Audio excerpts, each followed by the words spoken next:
Señores, gracias por continuar con nosotros en Lo que pasó en 7 días. Y como decíamos al principio, nuestro invitado central, con el cual vamos a conocer su perspectiva acerca de los temas principales de los últimos días en el país, es el doctor Henry Merán, diputado por la provincia de San Juan de la Maguana del Partido de la Liberación Dominicana y presidente de la Comisión de Justicia de la Cámara de Diputados. Bienvenido, doctor Merán, ¿cómo está usted? Muy bien, muchas gracias por la invitación. Un placer inmenso estar aquí. Qué bueno. Nosotros estamos contentos. Usted sabe que tengo que hacer el paréntesis porque si no la gente no me lo va a perdonar como lo hicieron los muchachos. Al principio los muchachos estaban confundidos y entendían que el programa de hoy no tenía que ver con temas políticos y sociales, sino con el tema de espectáculo, porque se acerca el Festival Presidente y me dicen, ¿trajiste a Juan Luis Guerra? Digo yo, no, ese es el diputado Merán, que viene y que tiene cierto parecido con Juan Luis Guerra. De esa parte, diputado, ¿cómo ha sido su vida en la forma de que lo confundan con Juan Luis? Bueno, en primer lugar, siempre se dice que todos tenemos... un doble. O un parecido, ¿verdad? Yo ya lo veo como algo relativamente... normal. El que mi parecido, ¿verdad?, sea con Juan Luis, sobre todo por el tema del tamaño, la misma, ahora de forma coyuntural, la barba. Yo creo que... la forma pausada de hablar. Dicen también eso. Bueno, yo creo que el parecerse, en cierta forma, a alguien de esa categoría, talento y dimensión, pues, más que una afrenta, yo diría que es una distinción. Y yo de verdad que lo veo eso como algo rutinario. Es interesante. Lo tomo por el lado amable. Es interesante, sobre todo cuando la gente se para y le dice una foto, señor Juan Luis, señor Guerra. Bueno. Mire, pasando ya a los temas que usted domina, y es el tema, por ejemplo, de la recién promulgada ley de lavado de activos y el tema del terrorismo, del financiamiento del terrorismo, que deroga una ley, la 7202, si no me equivoco. Cuénteme de esto, ¿qué logra el país con esta ley que se promulgó recientemente ahora en el pasado mes de junio? Bueno, en primer lugar, ya el país desde el año 2002 tenía una ley de lavado de activos, una ley bastante buena que en su momento fue impactante y sirvió de modelo a leyes en toda Latinoamérica. Sin embargo, la República Dominicana después del 2002 vino suscribiendo una serie de convenios internacionales donde pasó a formar parte de organismos sobre transparencia financiera, sobre control de lavado de activos, sobre transparencia y declaración de actividades del sector financiero de manera particular. Y en ese sentido nos vimos en la urgente obligación de adecuar esa legislación que tenía ya alrededor de 15 años, adecuarla a las nuevas exigencias y demandas que a esos organismos que ya la República Dominicana pertenece estaban requiriendo. Había en esta ocasión una evaluación, ¿verdad?, del organismo que regula todo el tema de transparencia y transacciones financieras a nivel internacional. Había una evaluación a finales del mes de junio y evidentemente de manera un tanto ágil, ¿verdad?, y diligente, tuvimos que tomar nuestra legislación y adecuarla a esos requerimientos. Afortunadamente pudimos conseguirlo desde el punto de vista legislativo. Se hizo un gran trabajo en coordinación, lo que es la Cámara de Diputados, el Senado de la República, con el Poder Ejecutivo, y ese gran trabajo culminó en una nueva ley de lavado de activos y financiación del terrorismo.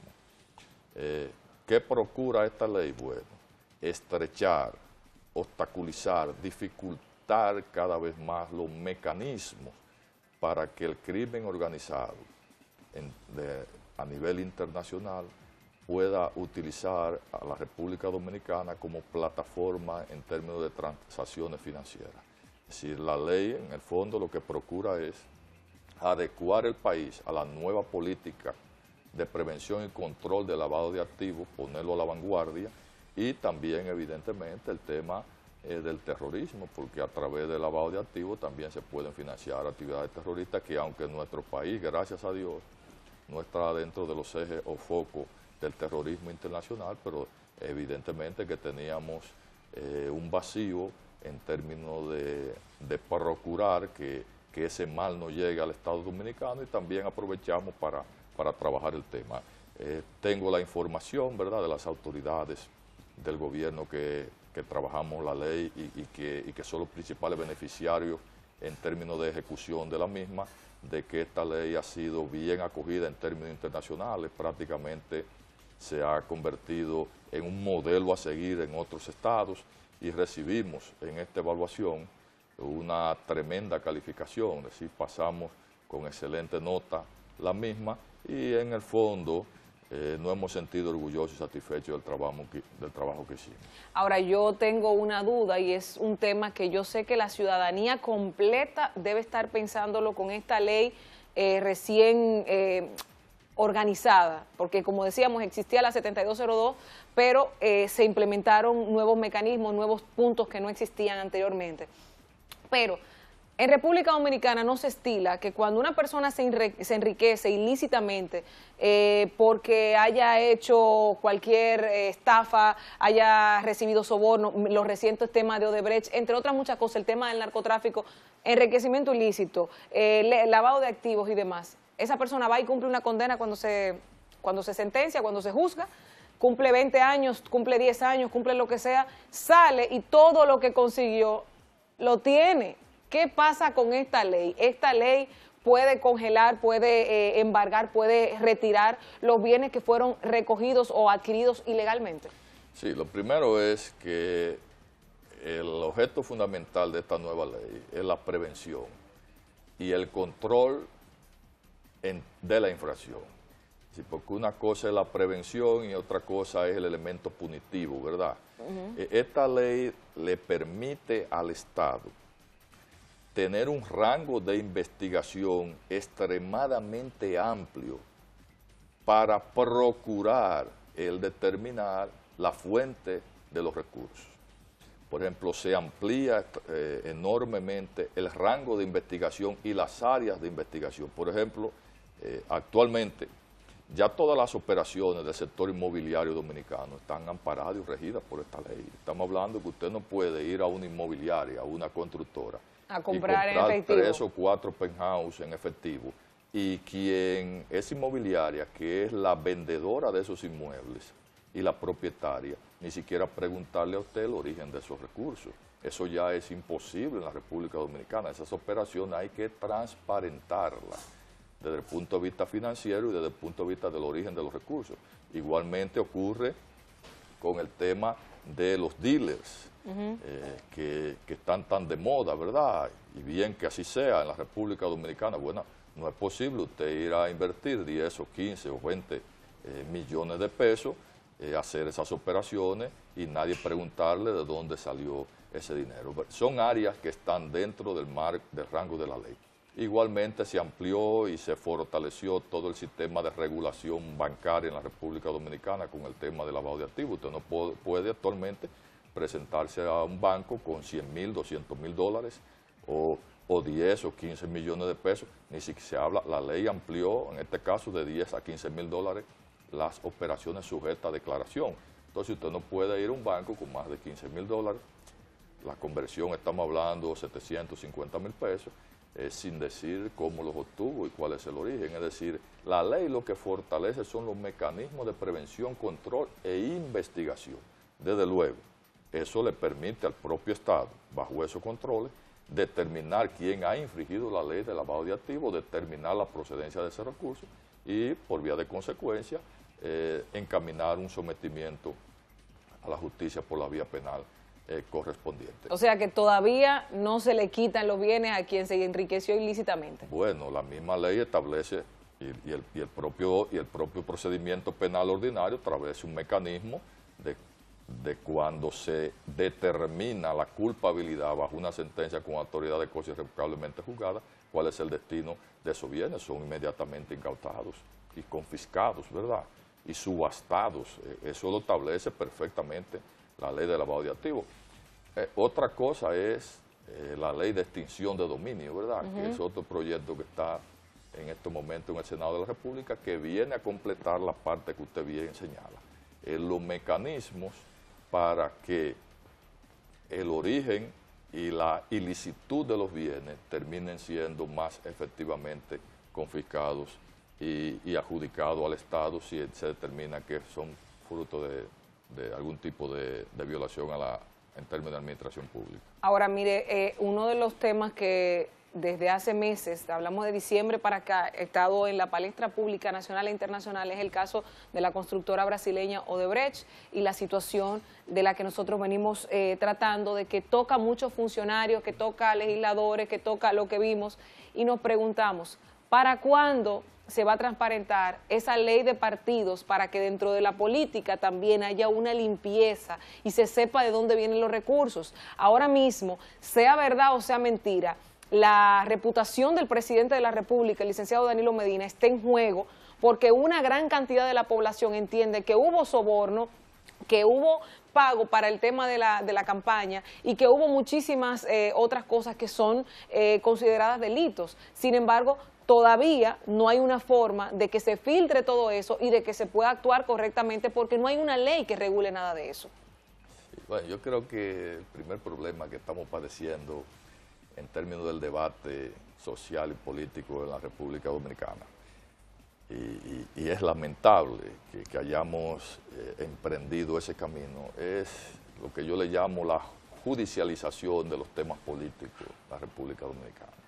De alguna manera, los dirigentes políticos han entendido que electoralmente es beneficioso judicializar un tema que pertenece evidentemente al ámbito político o electoral. Por eso vemos una proliferación de expedientes, sometimientos en la justicia, de alguna manera que en el fondo, sea verdad o sea mentira, no tienen el suficiente peso o bagaje jurisdiccional que termine en lo que probablemente todos deseemos, que es una verdadera condena o sanción penalmente hablando. Yo creo que a la hora de acudir al Poder Judicial, a la hora de instrumentar un expediente, tiene que ser lo suficientemente sólido, lo suficientemente concreto, con una definición probatoria bastante exhaustiva para que en el fondo no termine siendo el tema un boomerang. La ley de partido político, que llevamos 19 años discutiéndola. Caramba, es mayor de edad y con uno del más. Ya tiene prácticamente votó la ley y puede seguir y lo hará, ¿verdad?, en otro proceso. Yo diría que yo duré 3 años trabajando este tema, como bien sabe el pueblo dominicano. Presidía una comisión especial de la Cámara de Diputados. Conseguimos que por primera vez en una de las cámaras se aprobara la ley de partido político, es bueno señalar eso. La única vez que se aprobó la ley de partido político fue en la Cámara de Diputados, bajo la presidencia y el apoyo sin duda del doctor Abel Martínez, actual alcalde de Santiago, y bajo la presidencia de esa comisión especial que nosotros dirigimos. Los temas más complejos en aquel momento son los que lo siguen siendo en el día de hoy. Es importante destacar eso. Tema de financiamiento de las campañas, tema de control de la publicidad, el tema de equidad de género, el tema de la publicación de los listados de cotizantes, es decir, el tema de las elecciones simultáneas o con el padrón de la Junta o con el padrón del partido, si la Junta organiza los procesos internos, lo organiza el partido. Los 7 temas en los cuales nosotros tuvimos dificultades, pero que pudimos sortear más o menos bien, son los mismos 7 temas que siguen gravitando al día de hoy. En definitiva, no hay consenso. Yo lo que entiendo, no sigue habiendo consenso. ¿Y por qué no hemos alcanzado el consenso? Porque sin duda esta será la ley que más impactará el sistema político y electoral en la República Dominicana. La ley de partidos y organizaciones políticas lo que establece justamente, lo que define es la vida institucional, la vida en sociedad de los partidos y agrupaciones políticas. Por lo tanto, en eso mismo, en su propia esencia y naturaleza, es que radica la dificultad del tema. Ahora bien, usted me preguntaría, bueno, doctor, ¿y para cuándo tendremos la ley? Es una de las preguntas, por ejemplo. ¿Para cuándo tendríamos esa ley? Yo creo que cada vez más los niveles de tiempo para el debate se van estrechando. Es decir, ya hay una presión de la propia sociedad para que se apruebe esta ley, que esa presión va a provocar que en el fondo los partidos tengamos que terminar de entendernos. Hay que reconocer que el Partido de la Liberación Dominicana es el que más esfuerzo ha hecho desde los poderes del Estado para que se apruebe y se tenga esta ley. Es más, ejerciendo el poder se supone que es al que menos le debe interesar, y en la práctica, y yo soy testigo de eso, ha sido al que más le ha interesado tener una ley de partidos políticos.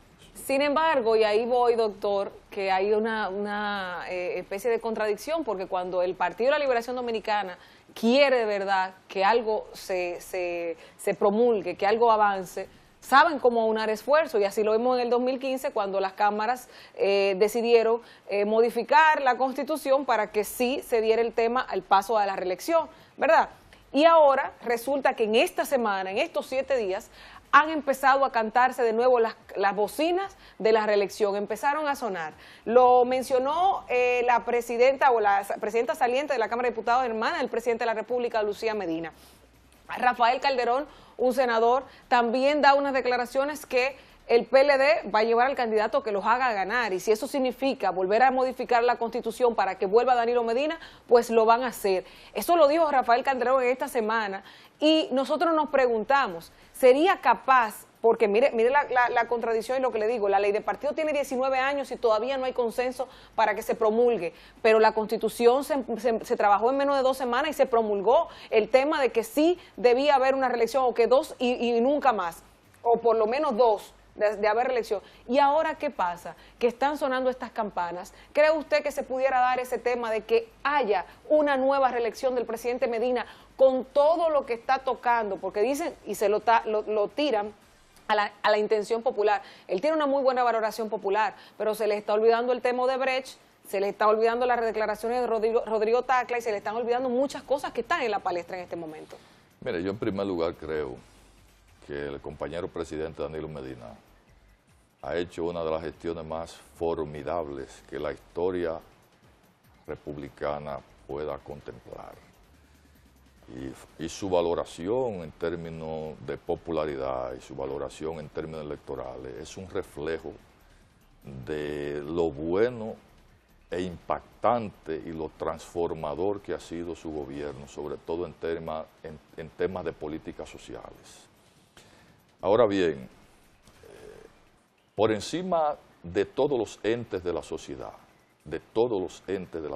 políticos, económicos, religiosos, por encima de todos los dirigentes políticos, incluyendo quienes ostentamos los poderes públicos, está la Constitución de la República, que es no solo nuestra carta sustantiva, es la que define las reglas de juego en una sociedad civilizada. Y justamente esa Constitución, la dominicana, dentro del tema del Poder Ejecutivo, establece que quien ejerce el Poder Ejecutivo puede hacerlo bajo 2 periodos consecutivos y nunca más. ¿Qué significa esto? Que esta es la realidad que tenemos, es lo que se nos impone constitucionalmente hablando. Eso es número 1.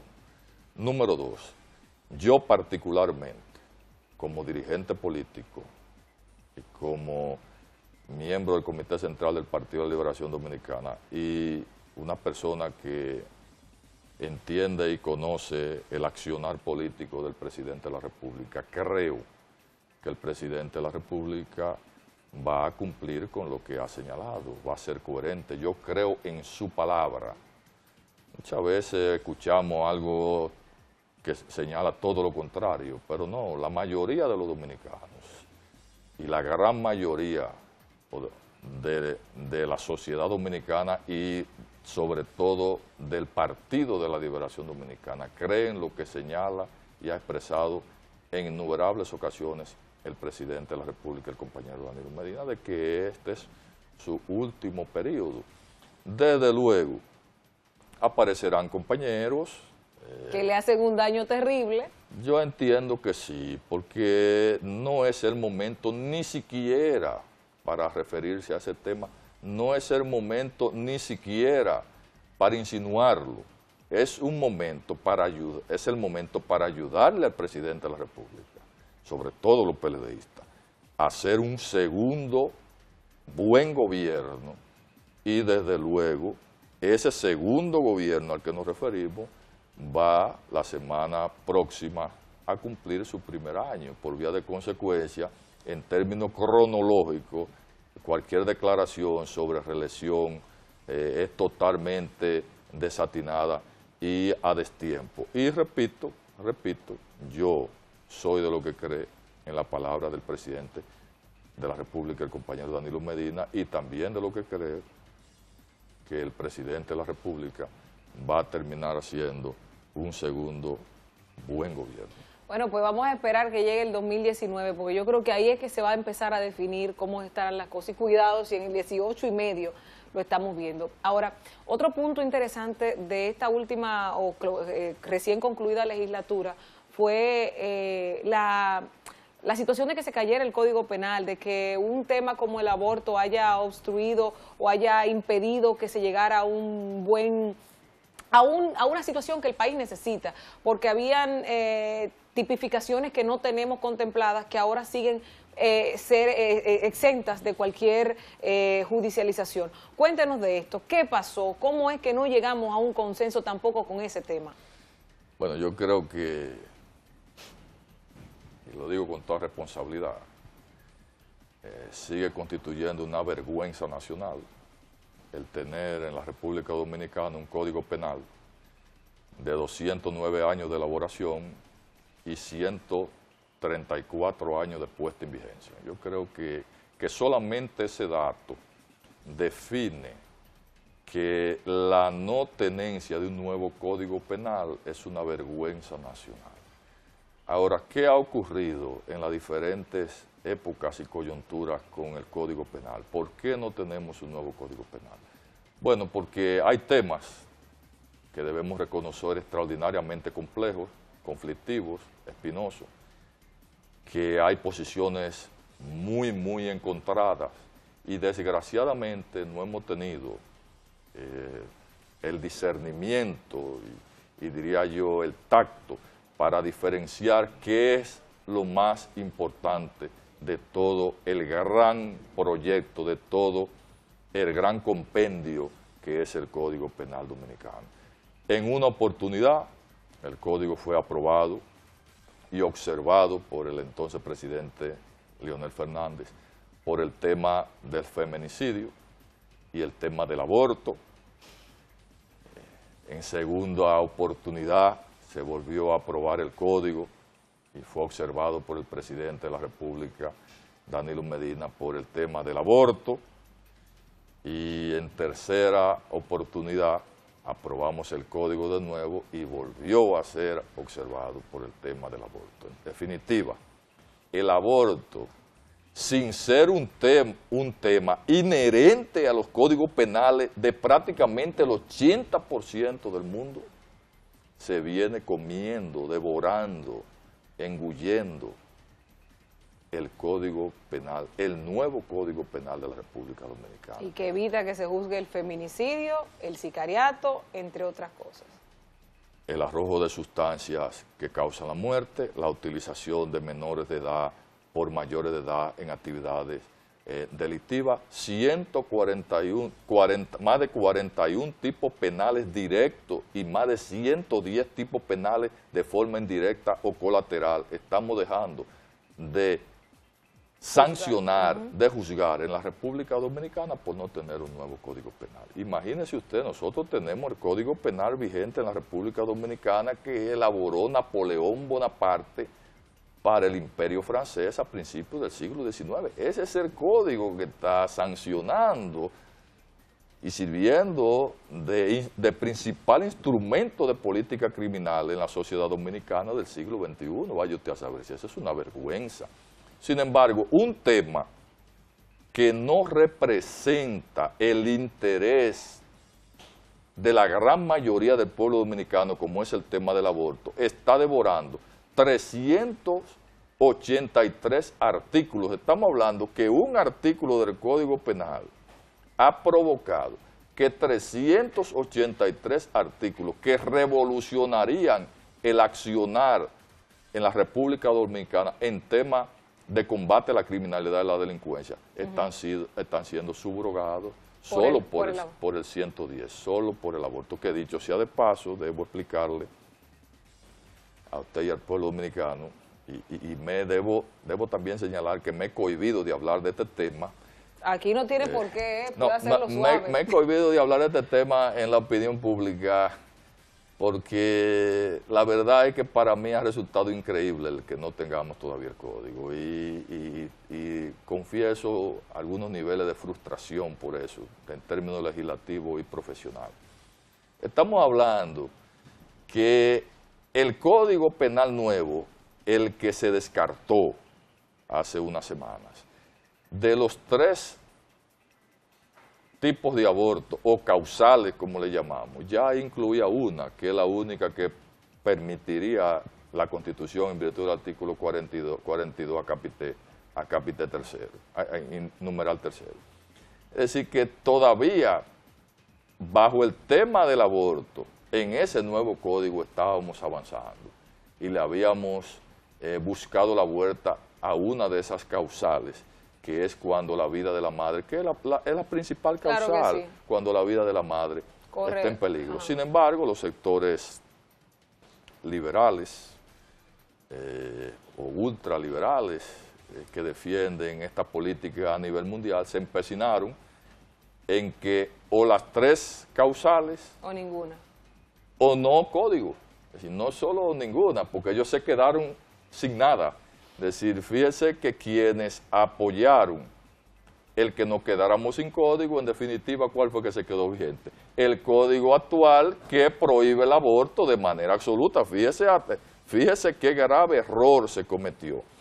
Porque si aprobábamos el código, la propuesta de código para que entrara en vigencia, en ese código el presidente observó solo 2 causales, porque ya había una.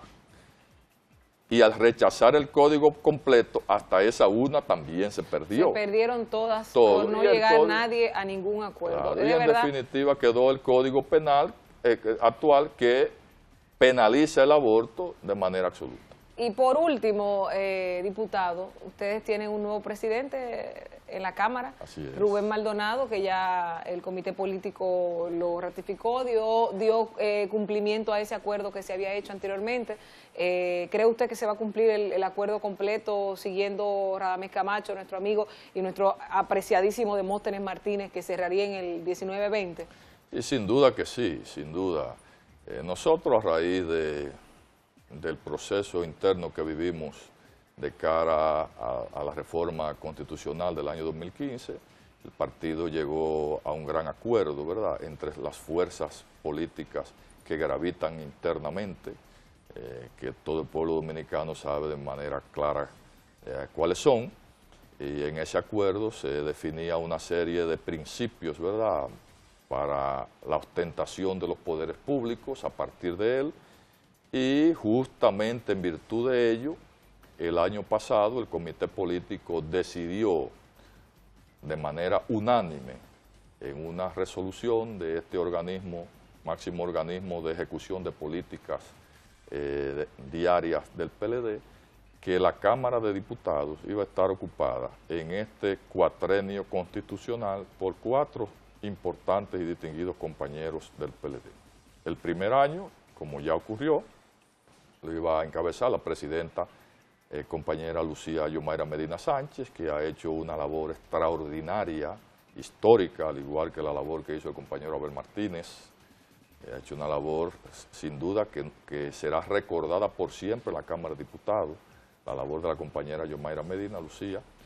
Y a partir de este año, esa decisión del comité político establecía que el compañero Rubén Maldonado, miembro del comité central y diputado por 4 periodos, ocuparía la presidencia. Luego el compañero miembro del comité político Radamés Camacho, y el último año de este cuatrenio, nuestro distinguido compañero, presidente histórico de la Comisión de Justicia, diputado por 3 periodos, que tiene una trayectoria brillantísima, miembro del comité central, el compañero doctor Demóstenes Martínez. Y un excelente orador también. Excelente, un talento y unas condiciones políticas, intelectuales y personales fuera de serie, fuera de lo común. Entonces, ese acuerdo se va a cumplir. ¿Por qué se va a cumplir? Porque el PLD es un partido que cumple lo que acuerda y que cumple lo que ofrece, y que el PLD es un partido que está consciente de la responsabilidad que tiene frente al pueblo dominicano y de que a partir del cumplimiento de esos acuerdos se le garantiza una buena dirección desde el organismo del Estado y cumplimiento de las políticas públicas. Por eso yo siempre señalo que el PLD es el partido con más madurez política y sobre todo el único partido que tiene un verdadero programa de Estado para beneficio del pueblo dominicano. Nosotros lo deseamos desde luego éxito en la gestión del presidente Rubén Maldonado, le vamos a apoyar de forma encarecida, como lo hicimos con la compañera Lucía Medina, el compañero Abel Martínez, y estamos seguros que su gestión será muy exitosa, como lo fueron las anteriores, y desde luego lo mismo ocurrirá con el compañero Radamés Camacho y el compañero Demóstenes Martínez. Dios mediante que sea así, que se cumplan esos acuerdos y sobre todo el tema de la Constitución, que se quede tranquila ahí, que se quede tranquila. Doctor Henry Merán, de verdad que muchísimas gracias por haber compartido con nosotros. Ha sido un placer conocer su perspectiva y aclararnos ciertos puntos que entendíamos eran necesarios para el país. Esperemos que lo podamos tener pronto por aquí, y yo a modo personal le puedo decir que para mí un año es muy poco.